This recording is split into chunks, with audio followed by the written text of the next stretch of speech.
दिल्ली के दिल से एक बहुत बहुत ही चौंकाने वाली खबर आ रही है। लाल किले के पास एक जोरदार धमाका हुआ है और इस पूरी घटना का हर पहलू, हर एंगल समझना अब बहुत जरूरी हो गया है। तो चलिए देखते हैं कि अब तक हुआ क्या है और हम क्या-क्या जानते हैं। अब देखिए, ये घटना इतनी बड़ी खबर क्यों बन गई है।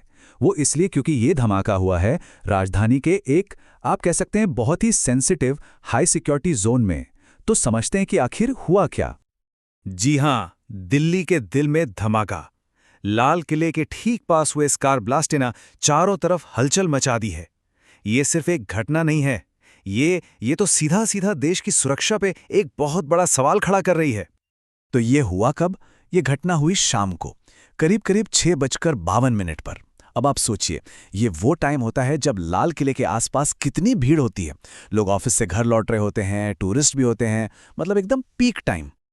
और इस धमाके की एक बहुत बहुत भारी कीमत चुकानी पड़ी है। जो शुरुआती रिपोर्ट्स आ रही हैं उनके हिसाब से इस घटना में 8 लोगों की जान चली गई है और कई लोग हैं जो घायल हैं, हॉस्पिटल में हैं। तो अब सीधा चलते हैं ग्राउंड जीरो पर, मतलब ठीक उस जगह पर जहां ये सब हुआ। देखते हैं कि मौके पर असल में हुआ क्या था और ब्लास्ट के फौरन बाद वहां के हालात कैसे थे। तो देखिए, ये जो धमाका हुआ, ये हुआ लाल किला मेट्रो स्टेशन के गेट नंबर 1 के पास। और इसकी चपेट में 3-4 गाड़ियां आ गईं, पूरी तरह से चलकर खाक। इनमें एक कार थी, एक ऑटो रिक्शा और एक ई रिक्शा भी था। और जैसे ही ब्लास्ट हुआ, उसके फौरन बाद ही वहां भयंकर आग लग गई। वहां पर जो लोग मौजूद थे, एक चश्मदीद ने बताया, और मैं उन्हीं के शब्द आपको बता रहा हूं। उन्होंने कहा, एक जोर का ब्लास्ट हुआ और तुरंत आग लग गई। बस ये एक लाइन ही उस वक्त की दहशत बताने के लिए काफी है। अच्छा, जैसे ही ये सब हुआ, एडमिनिस्ट्रेशन भी फौरन एक्शन में आ गया। सबसे पहला काम, ट्रैफिक को डाइवर्ट किया गया। फिर सेफ्टी के लिए आसपास के मेट्रो स्टेशन भी बंद कर दिए गए। और हाँ, इमरजेंसी सर्विसेज, वो तो तुरंत ही रेस्क्यू और रिलीफ के काम में लग गईं। लेकिन सवाल ये है कि ये मामला इतना सीरियस क्यों है?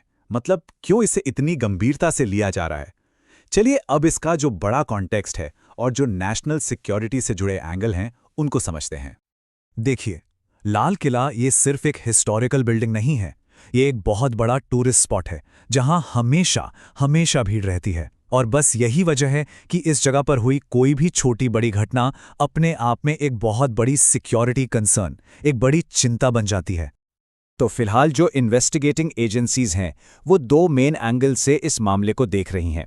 पहला तो ये कि शायद ये एक एक्सीडेंट हो सकता है किसी गाड़ी का सीएनजी सिलेंडर फट गया हो। लेकिन दूसरा एंगल वो ये है कि ये एक प्लान्ड अटैक भी हो सकता है, मतलब जिसमें किसी आईईडी, इम्प्रोवाइज्ड एक्सप्लोजिव डिवाइस का इस्तेमाल किया गया हो। फॉरेंसिक टीमें इसी चीज की जांच में लगी हुई हैं। और देखिए, इस घटना को लेकर चिंता और ज़्यादा इसलिए बढ़ जाती है क्योंकि अभी पिछले महीने ही फरीदाबाद में एक एक्सप्लोजिव मॉड्यूल का भंडाफोड़ हुआ था और अब दिल्ली में ये धमाका। तो सवाल ये उठता है कि क्या इन दोनों के बीच कोई कनेक्शन है? ये एक बहुत बड़ा सवाल है। तो इस घटना के बाद सरकार और जांच एजेंसियां वो कैसे एक्शन में आईं, उनका एक्शन प्लान क्या है, आइए देखते हैं। तो देखिए, इस मामले पर कई एजेंसियां मिलकर काम कर रही हैं। लोकल लेवल पर देखें तो दिल्ली पुलिस ने पूरी साइट को घेर लिया है। वहीं नेशनल लेवल पर एनआईए यानी नेशनल इन्वेस्टिगेशन एजेंसी सबूत इकट्ठा कर रही है और सरकार भी पूरी तरह से एक्टिव है। पीएमओ में एक हाई लेवल मीटिंग हुई है और होम मिनिस्टर खुद इस पूरी सिचुएशन पर नजर बनाए हुए हैं।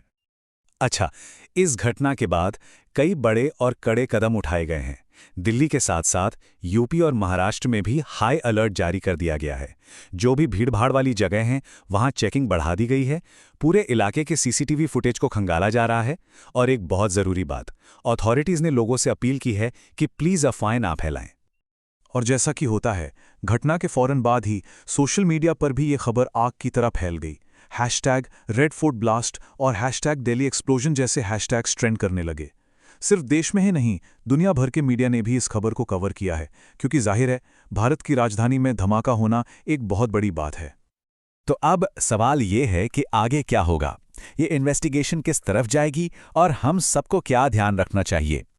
इस पूरी बात के सेंटर में बस एक ही सवाल है, क्या ये महज एक हादसा था या इसके पीछे कोई बहुत बड़ा और खतरनाक प्लान था? अब पूरी की पूरी जांच बस इसी एक सवाल का जवाब ढूंढने में लगी हुई है। और आखिर में अथॉरिटीज़ की तरफ से जो अपील की गई है वो बहुत ज़रूरी है। अलर्ट रहिए और प्लीज़ किसी भी तरह की फेक न्यूज़ या अफवाह पर बिल्कुल भरोसा मत कीजिए। सही जानकारी के लिए सिर्फ ऑफिशियल सोर्सेज पर ही